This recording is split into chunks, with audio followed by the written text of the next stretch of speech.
मित्रांनो, आपण रोज आपल्या हक्कांसाठी आवाज उठवतो. चांगले रस्ते हवेत, नोकऱ्यांच्या संधी हव्यात, दर्जेदार शाळा आणि उत्तम आरोग्य सेवा हवी. पण हे सगळं सुरू कुठून होतं माहितीये का? आपल्या त्या एका मतापासून. होय, आपल्या हातातील तो एक वोटच देशाचं भविष्य घडवतो. आपण अनेकदा विचार करतो, माझ्या एका मतानं काय फरक पडणार? पण इतिहास सांगतो, कधी कधी एका मतानं सरकार घडतं किंवा तुटतं. एका मतानं अनेकांचं नशीब बदलतं. म्हणूनच मतदान हा फक्त अधिकार नाही, ती आपली जबाबदारी आहे. आपण आपल्या मुलांच्या उज्ज्वल भविष्यासाठी स्वप्न पाहतो. त्यांना सुरक्षित, प्रगतिशील आणि सक्षम देश द्यायचा असेल, तर पहिलं पाऊल म्हणजे मतदान.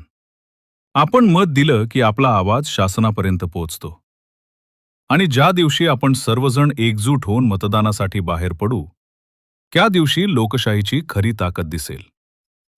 आणखी एक महत्वाची गोष्ट, आपला मत हा कोणत्याही पैशापेक्षा, भेटवस्तूपेक्षा किंवा तात्पुरत्या फायद्यापेक्षा खूप मौल्यवान आहे.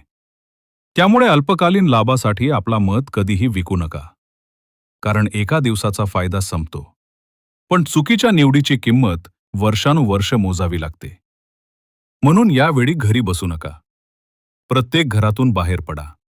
मतदान करा. आपला मत स्वच्छ, प्रामाणिक आणि विचारपूर्वक द्या.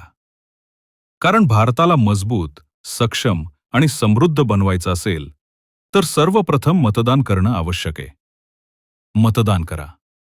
आवाज आपला, अधिकार आपला, भविष्य आपलं. आणि लक्षात ठेवा, मत विकायचं नाही, मत विचारानं द्यायचं.